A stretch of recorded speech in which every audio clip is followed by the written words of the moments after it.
Hello, you wonderful people, and welcome to another episode of Super-Fanta-Fi. This being a show where I talk about TV shows of the supernatural, fantasy, and or science fictional genre. For today's episode, I'm going to talk about the latest episode of Brea. A lot of really interesting things went down in this episode, so let's break it down. First and foremost, it's so weird because it's like, right, seeing the tower is one thing, but then you see people in these guard uniforms and then you see like the technology inside and it feels so weird because it's like, right, we've seen 10,000 BC for so long. I mean, once again, we haven't even seen, like, I mean, with the stuff with Josh and Riley in 88, sure, but it's just like, it feels so like weird to know, because now we finally have context from where they're from. They're from 2076, so that's interesting. I was curious whether they're going to be like even further in the future, but I guess that's also the point of like making it not that far in the future. It's only 54, quick math, 55-ish, depending on, because it might be 2021 because it's when the show started. So, and so it's like 50, maybe 55 years into the future, right? So, I mean, it's like, you're also like, well, that's not a lot of time, but you're also like, well, to be fair, a lot can change in like 50 some years, so I guess it's not that crazy. I mean, it's also interesting too, because like, I mean, something else I'm currently watching is Peripheral, and that is, that kind of basically deals with like a 70-year time difference. So I guess it's, once again, so it's not that out of, like, it's not of, like, that crazy to think about, like, how much can change in the world. So basically, it turns out that the Lazarus Project was mainly brought about for the purposes of, once again, saving the future, because the world is decaying and it can't sustain life. They've burned through so many resources, and the head honcho on top of all of this is, of course, Gavin's dad, so... But then, you know, you could tell the entire episode he is kind of lying to Gavin, because it's like, right, because you're completely admitting the fact is, because like when Gavin was like, yeah, why is my mom in 88? It was almost like, I was like, wait, did you not know she was in 88? It's like, well, it seems like he does, but he was probably hoping that Gavin didn't know. It's like, yeah, Aldrich ended up so it seems like there's been three different groups amongst us. It's like James, like basically from him, two other groups splintered. It seems like Aldrich and Caroline had their own motives of what they were trying to do, and Silas seemed like he was doing his own thing. There's something going on that still neither Silas nor James are telling Gavin, and I'm just not sure what it is. Like, the fact that they even got his blood, it could have just been like, oh, I want to find out who this person is. So they must have a database or something, or maybe, well, because he specifically called Gavin by his name, so I guess they have a database of everyone, so it's like, right, they're from the future, so the futuristic data, for the database from 2076 was like, oh, this is Gavin Harris, and I guess the blood sample must have matched him or Caroline, so it must have been like, oh, this is our son. I don't know. Because once again, it's still, because Silas knew what the end result would be, and he didn't want his grandson mixed up in all of this, so that's why he tried to make sure that Isaiah never went back in time to eventually grow up to become Gavin. So there has to be something where, like, maybe they experimented on him, because he's too important. I mean, it's not just like, it feels like it isn't just fatherly love. It's a reason why James wants his son back. It seems like there might be some crucial reason why specifically Gavin, but we'll have to ultimately wait and see how that ultimately ends up playing out in that front. But his dad tries to show him all the good stuff of like, right, look at what we're able to do. We're basically, because of the resources back here, we can try and reverse engineer a lot of this stuff to like help deal with like pesticides and stuff like that when it comes to like plantation and stuff. So it's like, oh yeah, like this is your favorite place when you were super young. It's like, oh, if I knew where you were, it's like, well, how would you not know? Like, once again, he's like, yeah, I'm like a day away, like, but I guess it's like, right, it's an expansive world, Silas could have gone anywhere, but like, there's a nearby civilization, like, it's one of the closest, like, because obviously you're working with the exiles, one of the exiles is, Paras X, so like, that's even more BS, so it must have been a situation of Silas was like, you stay where you need to stay, and so like, part of me almost wonders too, like, was Gavin ever really that? I don't know. It just, like, Gavin brought up a valid point. It's like, it just seems weird that it's, yeah, I was a day's travel away and you never bothered to come get me. Why? You know? because obviously Silas calls him out for his BS. He also said like, yeah, there haven't been great things that have happened in this tower. So I'm like, I guess they've killed people, done some effed up stuff. Because the fact is that James is, like I said, that also he's the one that's in charge of this project too. So it might be one of those things of this project is more important than my family, because we're talking about the saving the world. We're trying to save this planet from extinction type of situation. So you could easily see that. But also you could also see someone getting a big ego and getting very like God complexy about it. Maybe that's the issue. We have no idea. We only scratched the surface of it. But even that line at the end where like Kira was like, oh, that lady Kira was like, oh, you just found your son and you're willing to let him go. It's like, yeah, because if I didn't, he probably won't come back. But it's like, the fact is it just feels more than just familial ties. It feels like there's a very specific reason he needs Gavin to come back. Not unless there's something written in Gavin's DNA or something like that. Like I said, it has to be an experiment or something's hidden in him for him to it seemingly be so special. Maybe it's just say, hey, I've been a terrible father. I've been an absentee father. I want to do better. I mean, some of that's out of his control, but some of it isn't.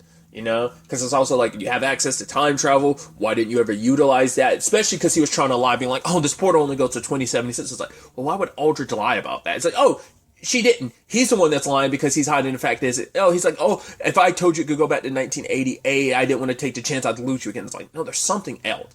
I wonder, do they have limited amount of jumps or something?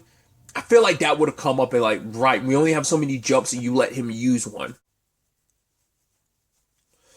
Which, while we're still like in 10,000 BC, there's some other complicated things that happen. First and foremost, there's the whole situation with Eve, Levi, and Izzy, where Izzy was like, yo, kind of give my parents, time apart, because it's like, give my parents some time together alone, because it's like, right, obviously it's like, you saw that look in her eyes, she still loves my dad, and it's like, that sucks. Levi's in a tough spot, like, because it's like, right, he can't help that he fell in love with Eve, and it was at a time when all of you, every single person in that family thought Gavin was, crazy. But now it's like, okay, now we know what the truth of those visions were, that they're memories. Now we also like, she also, because once again for Eve, it's like, wow, like Gavin's the man that she fell in love with. He hasn't been that person for the past 3 years, and she fell in Levi because Levi was there when Gavin wasn't. So, but now he's making amends and he's trying, and it's this complicated thing, especially because Eve wants to make things work. Because Sam told her, like, yeah, I know what you're trying to do. He's like, me and my wife, we were in a rough patch too. It's just like a lot of apologizing and trying, and you'll figure it out. So, and every time it cuts deep when Levi hears her say like, oh yeah, my husband was taken. You could tell it cut him deep, and just like seeing them together, it cuts him deep, and it's sad because it's like, I don't know, because I feel like Izzy's understanding to some extent, but she's also not being fair. It's not his fault. It's like, right, I thought their marriage was in a bad place. I was there for it. It's like, he can't control how, like, because it's also like unfair too, because it's like, it's not like it's a thing of like, I get it from her perspective. It's like, no, I'm sure for her and Josh's perspective, it's like, no, I want my parents to work out. I mean, Josh, it was still kind of like, whoa, that sucks. But it's like understandable because once again, he had beef with his dad before the truth was found out about everything. But then you also have this situation of like, yeah, but Levi loves her and she loves him too. And so, but now it does seem like she's probably going to lean more towards Gavin. And I think he sees the writing on the wall. And especially it's sad too, considering like it seemed like she made the choice already. But it's like, no, life and has a funny way of kind of like throwing you curveballs. So it's going to be interesting to see. It's like, that's such a complicated love triangle situation. And it's like, because she legitimately loves both of them. And it's like, because she probably also feels like this pressure of like, well, she doesn't pick her Gavin. Like, what does that mean for Izzy and Josh? But even like Sam was saying, like, no matter what happens, I know that he told her last episode, I know you're strong enough to make it through whatever ends up happening. So, who knows? Maybe Eve will be like, no, I'm choosing Levi. Like, doesn't mean we're any less of a family. She's kind of made a point of that before too, but the heart wants what the heart wants. So I feel like it still could be a toss up, but I am leaning probably more like 60-40. I'm leaning more towards her and Gavin, but I wouldn't be too shocked if it ended up being a thing of like, no, it's her and Levi. We'll see. That's going to be interesting though. So working with Silas to get all of them inside, which ultimately works, they still end up getting captured, but it all works out in the end because jumping ahead a little bit, they're able to finally teleport to 88. So there's that situation. So obviously, I love the whole. Well, speaking of 88, really quickly. That is really interesting. Obviously, Caroline's trying to work on a virus that she can use to shut down everything back at Lazarus, which I'm like, once again, that speaks volumes. The fact is, she's literally trying to create a virus to shut this down. Because basically, keeping any portal open, I guess, is causing the ripple effect across space and time. And now, like, obviously, the sinkholes and the portals are opening up all over the place. And each time, I guess, it's getting probably like at different points in time, it's getting bigger and worse until this one in Santa Monica is going to be extremely, extremely bad. So I don't know. So for her, it's about saving like the world from what, yes, they started off with the best of intentions, but you know, hell is paved with them, right? So it could be a thing of James lost his way and he's so about saving the future that he doesn't really consider, like, once again, why is the group so splintered the way it is? There's still so much we don't know about, like, you know what she's trying to do. Well, we know what she's trying to do, but why he isn't backing her? Why it seemed like she's kind of on her own doing this? Because he's like, oh, who would try and stop you? And she was almost like, because I think Josh and Riley tried to say that, and she's like, yeah, you'd be kind of surprised. So I'm assuming James is one of those people trying to stop her. Because if she stops it, it means stopping the entirety of their project, and it means too much for their future. But once again, he might have a bit of a God complex. It might have a savior complex of, no, I need this to work so I can go back and be the hero who saved the world, yada, yada, yada, so on and so forth. So, either way, sadly, Caroline gets taken. I'm assuming that's present day government that took them. Like, maybe they found out, like, oh, I mean, this is in the 80s, so I'd assume, like, the Red Scare, because I don't know, like, when to when. I know that was mainly, well, I think it might have been in the 70s. I think it was definitely in the 80s. I mean, there was a long, commie scare in the U.S. in the old days. To say that like that was forever ago, but like specifically, I think the Red Scare was a big thing in the 80s, right? So that maybe that's what it is. It might be a thing of, oh, you're like, they might look at whoever it was as probably the U.S. government or something. It's like, oh, she's a Russian spy, she's a commie. It might be, she's a communist. It might be something of that ilk. Not less they sent some people back in time to like apprehend her. Like they were already in motion, like before Gavin and them got there. That was might have already been set in motion. Because like, why would they come after her now? So it has to be either like people present day thinking she's a Russian spy, or like someone from the future was sent back to grab her. So, but the thing is too, well, they tore the place apart, but that still could be applicable to either one. But luckily, she had maybe the virus itself hidden, or at least maybe all the like data for the virus is on that device that Josh ended up finding. So Riley ends up going to see her dad, trying to leave him a message so future him in 10,000 BC, Jesus, could be the one that ends up like remembering. So she's like, wait, are you stoned? He's like, no, narc. She's like, oh my God, this is so disappointing. And I love how she's so disgusted. He's like, oh, giving me your number. She's like, ew, no, God, just focus.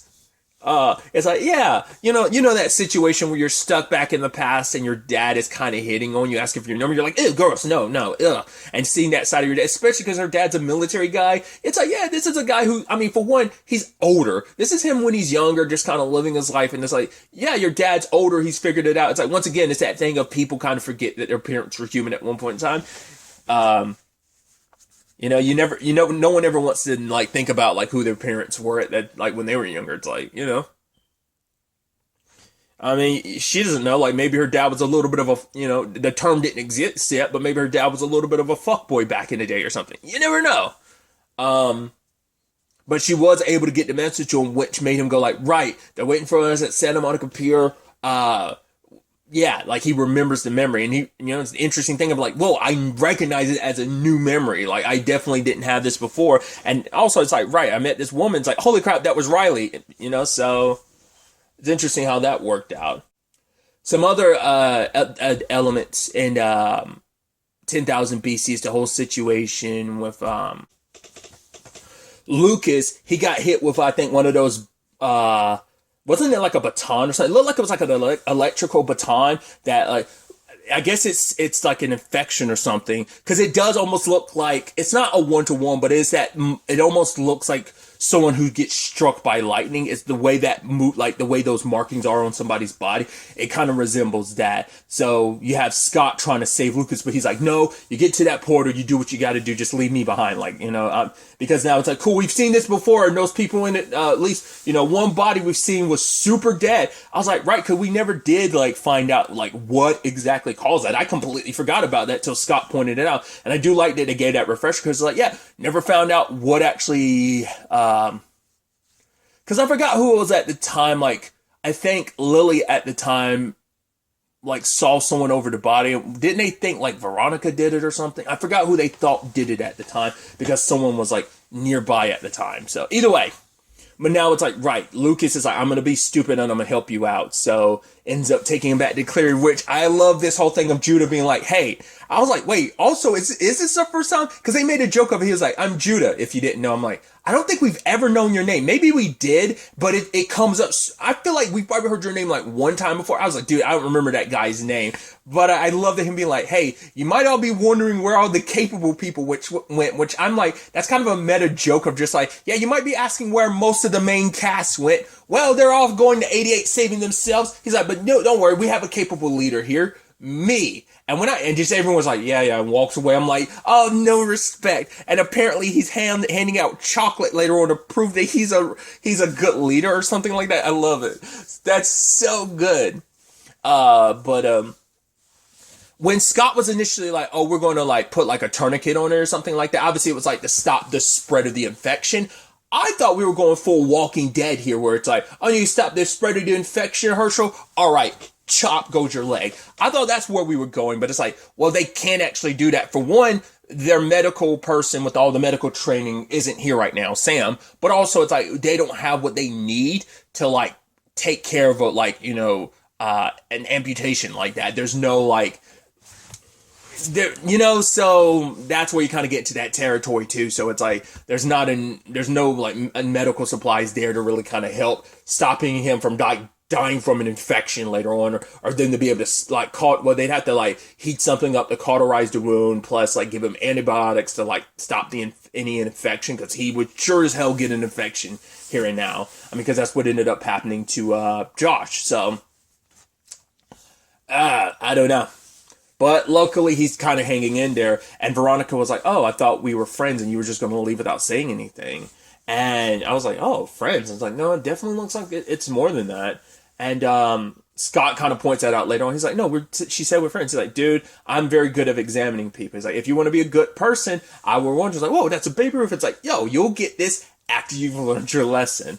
And so sends Veronica back in there, which Lucas apologizes. It's just for him, it's like, he's kind of, gotten burned by people, so it's kind of hard to get close to people, which Veronica totally gets that, It's like, but maybe we can, like, kind of work on that together. I was like, oh, that's sweet. And he's like, yeah, there's a dump of a bar. Like, if we were back in present day, I'd take you to, but, it's kind of it's a dump, but it's still kind of a nice place. But, want to split this melted chocolate? She's like, sure. I was like, I thought that was sweet. Because, especially because, like, both of them, I think it is this interesting situation where neither one of them probably really has any friends, especially here. Like, the only person Veronica, and even that's a complicated name, but Veronica had Lily, well, now Ella, but yeah, it's still a thing of like, right, she's not particularly close to anyone else down here, and Lucas is the first person she's really gotten close to, so that's where you kind of get, because even Lily, like, got close to Ty, it kind of saw him as a bit of a friend, so it's like, Lucas is the first person, I think, for one, that she's kind of, like, probably latched onto since, like, since everything, so it's probably a situation, I mean, probably even present day, she probably didn't have many friends either, so all she had was Lily, and now, and Lucas, he's close enough to people. I think him and Scott are becoming friends, but yeah, like, they weren't, like, he was kind of, who he was, so the only person he really had down here was his mom, so But sadly, it seems like his condition is getting worse. So what that means in the future, we'll have to wait and see. Like, I mean, the only people who have any answers to that are the group in Lazarus because they know what causes the infection. They're the only ones that could potentially cure him. So Scott's probably going to have to go back to the tower to try and get something to cure him. Who knows if there is one? I mean, it's probably specifically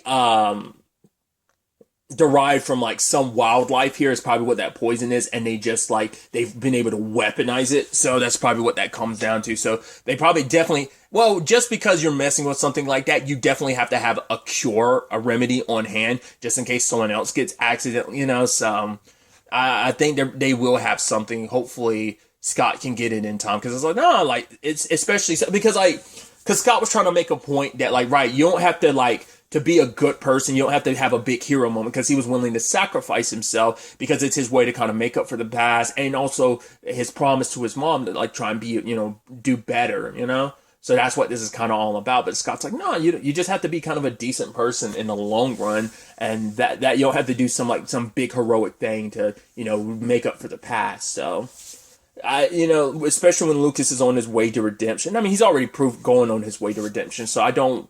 It would kind of suck, especially with everything between him and Veronica. It's like, right, first person you've probably like connected with in a long time. Yeah, they're dead now. Like, that'd be super unfair. So, but obviously, the end of the episode, we have everyone. We have Levi, we have Sam, we have